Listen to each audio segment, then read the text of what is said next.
In this video, we're going to algebraically determine the vertex and intercepts for a quadratic function, and then we'll use these to sketch its graph. We're given that a toy rocket is shot into the air at a speed of 80 feet per second from the 9th floor of a building, which has a height of 96 feet.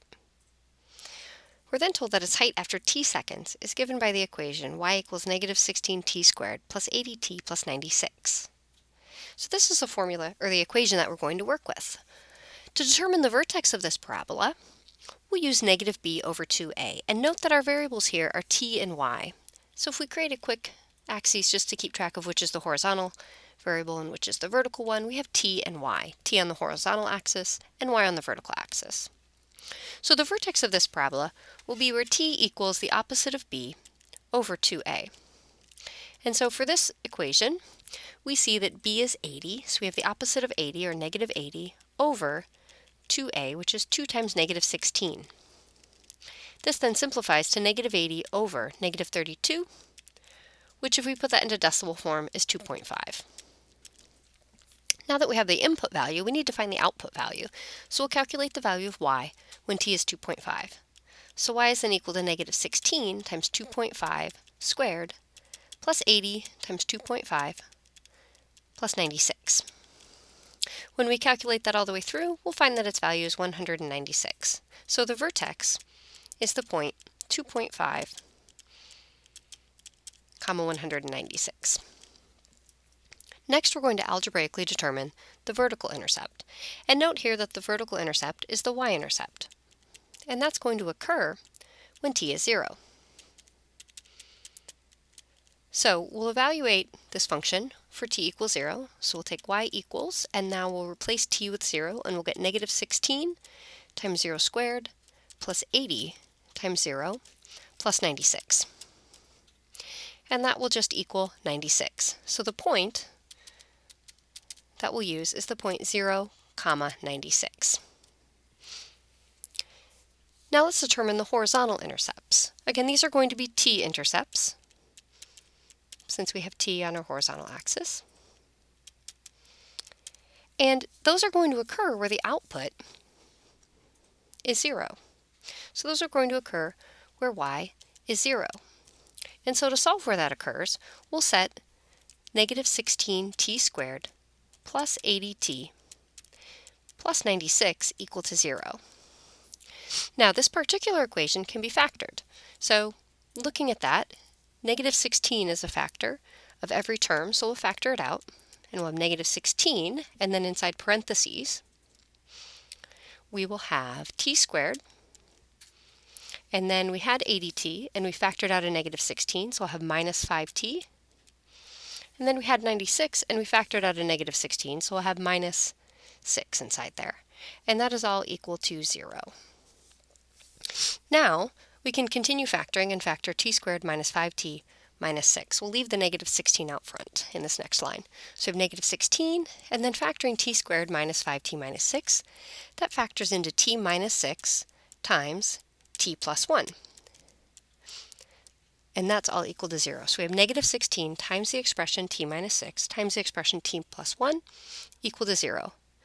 At this point, we can use the zero product principle, and we'll get that t minus 6 equals 0, or t plus 1 equals 0.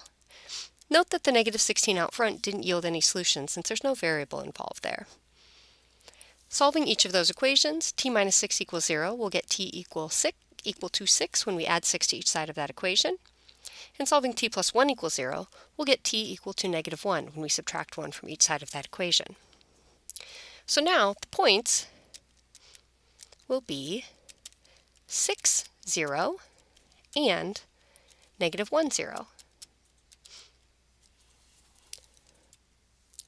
Now we can use this information to sketch a graph of this function. We're going to need to draw in our axes and scale and label them. So I'll draw in my vertical axis, and I'll draw my horizontal axis. And labeling them, I'll have my y-axis and my t-axis. On the horizontal axis, I need to go up to at least 6, which I can see from those horizontal intercepts. And I need negative 1 to appear there as well. So I'll make each tick mark worth 1 unit, and I'll label that off. So I'll mark off 2 and 4 and 6 and 8. And again, each tick mark is worth 1 unit there. On the vertical axis, I need this to go up to 196. I know that that's the highest point on this parabola.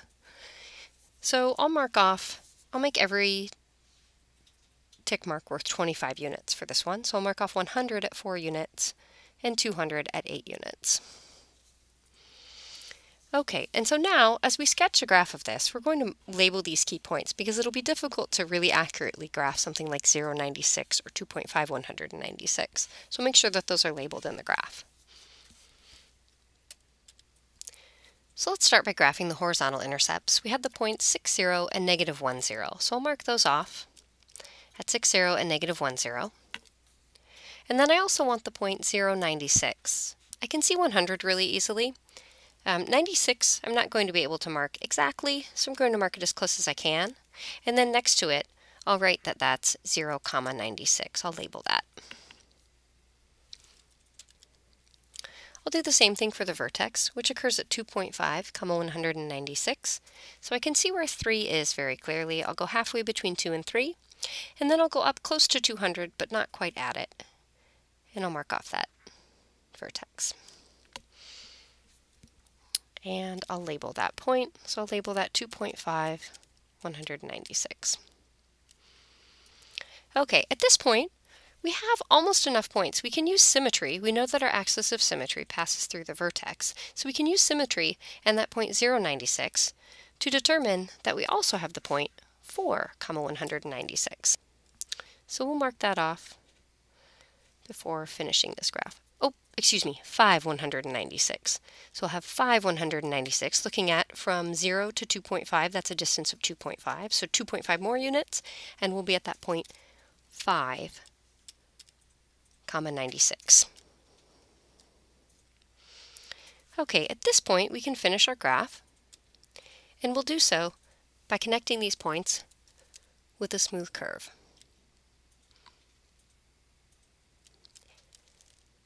And I'm going to continue past that t-axis. It would be reasonable in this application to stop at the t-axis, but if I'm graphing it for all real numbers, then I'd continue past.